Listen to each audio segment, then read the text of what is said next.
আরে বসো, ছাড়ো, আরে আমার বসো, হাত ছাড়ো। আরে বসো। টানা ৩২ বছর কারাগারে থাকা আলোচিত জল্লাদ শাহজাহান ভূঁইয়া মারা গেছেন। সোমবার ভোরে রাজধানীর সোহরাওয়ার্দী মেডিকেল কলেজ হাসপাতালে চিকিৎসাধীন অবস্থায় তার মৃত্যু হয়। নিহতের স্বজনরা জানান, সাভারের হেমায়েতপুরের কাশিম আলীর একটি ভাড়া বাসায় থাকতেন শাহজাহান। সেখানে আজ ভোরে তার বুকে ব্যথা ওঠে।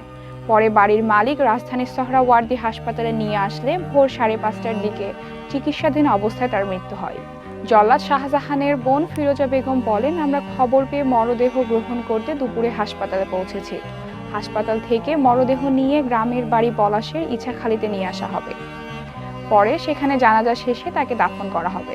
ঢাকা মহানগর পুলিশের শেরে বাংলা নগর থানার ভারপ্রাপ্ত কর্মকর্তা মোহাম্মদ আহাদ আলী জানান, জল্লাদ শাহজাহানকে অসুস্থ অবস্থায় সোহরাওয়ার্দী মেডিকেল কলেজ হাসপাতালে নিয়ে এলে চিকিৎসকরা তাকে মৃত ঘোষণা করেন।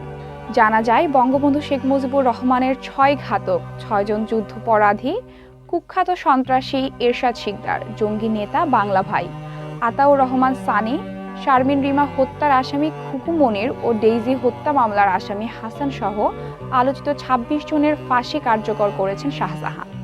২০০১ সাল থেকে তিনি ফাঁসি কার্যকর শুরু করেন। শাহজাহান ভূঁইয়া নানা অপরাধে গ্রেফতারের পর ১৯৯১ সালের ১৭ ডিসেম্বর মানিকগঞ্জ জেলা কারাগারে যান। ২০২৩ সালের ১৮ জুন ঢাকা কেন্দ্রীয় কারাগার থেকে মুক্তি পান তিনি।